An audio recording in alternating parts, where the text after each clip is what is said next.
Bapak Ibu sekalian, saya termasuk orang yang juga dibesarkan dengan pukulan. Jadi bapak saya tuh pakai itu apa namanya, itu untuk bersihin kasur itu loh. Nah, kalau dia lagi baik dia pakai yang gede, kalau dia lagi nggak baik dia pakai ujungnya. Kan lebih sakit kalau pakai ujungnya kan. Kalau dia lagi kesal pulang dari kantor mungkin kita nggak tahu, ibu saya terus kemudian rumahnya nggak beres, itu semua dimarahin. Termasuk anaknya. Saya lagi main bola, main basket, ya salah sih memang ya. Terus diambil bola basket langsung ditusuk pakai pisau. Itu di kepala saya tuh. Jadi jantan tuh artinya marah, konfrontasi, menunjukkan dominasi dan segala. Itu di kepala saya tuh. Saya tidak merasa bahwa, saya tidak mengatakan bahwa di dalam diri saya nggak ada seperti itu. Saya tahu banget itu ada. Dan saya tahu banget itu mempengaruhi. Setiap kali anak saya nih ribut itu kepala saya kayak mau disekrup, tau gak?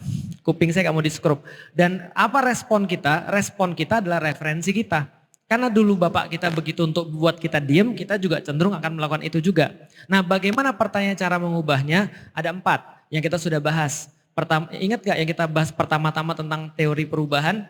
Teori perubahan kan ada dalam surat Al-Jumu'ah ayat kedua. Itu teori perubahan itu kalau disingkat aja ya, ada perubahan kognitif dari tidak tahu menjadi tahu, itu yang tadi Bu Yana sudah jelaskan. Kalau kita terus begini, coba lihat hasilnya kayak apa, kita terus jadi memutuskan, itu kognitif dari tidak tahu menjadi tahu. Yang kedua secara emosional, dari tidak mau menjadi mau, dari afektif emosional dari tidak mau menjadi mau. Kayak tadi misalnya dengan memaafkan, saran saya apa?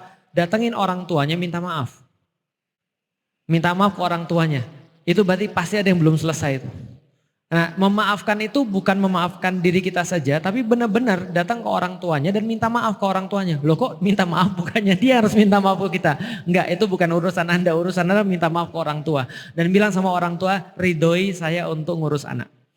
Mudah-mudahan itu secara afektif beres, secara emosional. Tadi dari tidak tahu menjadi tahu, dari tidak mau menjadi mau. Yang ketiga dari tidak bisa menjadi bisa, maka latihan.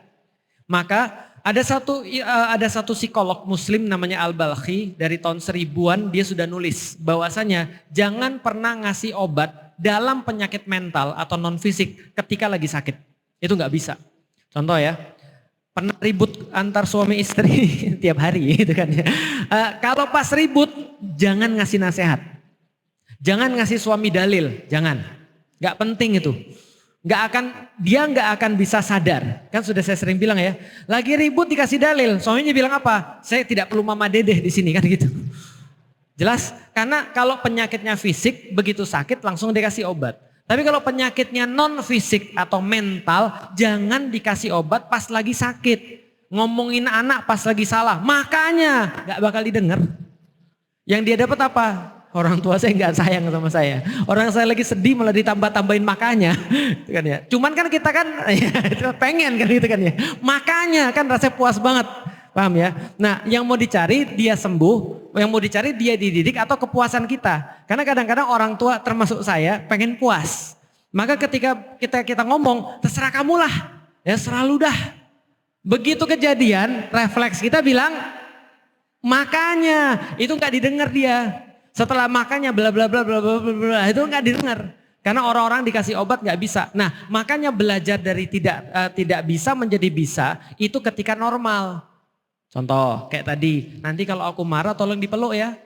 Tapi mbok ya kamu belajar karate dulu. Nah, biar kalau pas aku sikut kamu bisa menghindar itu misalnya. Atau kamu bisa nangkis gitu misalnya. Tapi dikasih tahu dulu. Nah itu do and don't-nya apa? Contoh misalnya, kalau lagi marah tarik napas panjang. Tapi jangan diomongin pas lagi marah. Antum marah, wudu. Tarik napas, malah marah dia. Jelas ya? Nah itu belajar dari tidak bisa menjadi bisa itu pas lagi waras. Pas lagi normal. Nah kalau sudah belajar tidak bisa, dari tidak tahu menjadi tahu, tidak mau menjadi mau, tidak bisa menjadi bisa. Yang terakhir tidak nyaman menjadi nyaman. Itu namanya teori behavior, namanya teori habits, namanya teori perilaku. Karena perilaku itu adalah hasil respons yang berulang. Makanya enaknya jadi orang muslim. Jadi gini ya, bedanya saya sebelum sama sesudah masuk Islam apa? masih ganteng, masih putih, masih masih apa? Perilaku. Artinya apa? Lihat ya, saya sebelum muslim, bapak saya punya uang. Sesudah saya muslim, bapak saya juga punya uang. Sebelum saya muslim, wajah saya sipit. Sebelum muslim, sesudah muslim, wajah saya sipit. Bedanya apa? Respons saya terhadap apapun yang datang pada saya. Maka jangan pernah mau nurut sama kondisi. Karena Anda bisa merespons kondisi apapun. Lihat ya, orang miskin itu tergantung responsnya. Miskin itu kan kondisi, tapi respons kita kan bisa banyak. Ya enggak sih? Contoh ya, balik lagi ke Gaza deh. Orang-orang Gaza, responsnya bisa apa? Dia bisa bilang, Hamas sih. Siapa suruh lu nyerang duluan? Ya memang sih kita kejajah, tapi lu nyerang duluan. Lu jadi membuat dia bisa nyerang kita lebih parah. Atau responsnya bisa, kita adalah orang yang terpilih. Ini sudah tugas kita. Itu kan respons. Paham ya? Respons itu pilihan atau paksaan. Maka kondisi punya orang tua, yang orang tua kita main tangan, punya masalah-masalah masa lalu, itu adalah kondisi dan kita nggak bisa milih. Tapi respons bisa kita pilih. Susah nggak? Susah lah. Lah kalau nggak susah ngapain saya jelasin di sini? Lah kalau nggak susah ngapain ada Bunda Yana sampai S3 belajar tentang apa Bunda? Tentang keluarga, psikologi dan segala macam. Itu kan ya. Kalau nggak susah ya Indonesia udah benar. Justru karena susah itulah makanya belajar. Pernah nggak? Mohon maaf. Pernah nggak saya pakai tangan kanan saya? Pernah. Dan saya nyesel. Paham maksudnya? Ketika itu terjadi maka kita belajar. Itu kan kita lagi nggak waras tuh. Kita pakai tangan nih. Setelah kita pakai tangan kita mikir, iya ya mengubah atau enggak. Coba refleksi lagi. Semua orang pasti pernah salah. Nah karena itulah orang-orang yang minimal dia sudah belajar tentang tahu dan tidak tahu, dia jadi ngerti ketika kejadian dia introspeksi. Maka besok dia coba untuk gak lakukan lagi. Kan begitu terus menerus. Walaupun orang bilang, iya tapi lukanya tetap ada di sana. Mendingan kita tetap memperbaiki walaupun orang itu terluka. Maka sekarang coba aja, contoh nih kita punya inner child, kita sudah tahu ini gak berguna. Ini bakal menghasilkan anak yang juga sama-sama parah. Menghasilkan anak yang juga nanti jadi penjajah dan segala macam. Maka kita coba untuk belajar, setelah kita belajar tadi datang ke orang tua minta maaf. Setelah minta maaf orang tua cari tahu kalau saya lagi kesel nih, kuping saya kayak lagi mau dibor. Terus kepala saya kayak mau pecah, apa dulu yang saya harus lakukan? Kan gitu kan ya.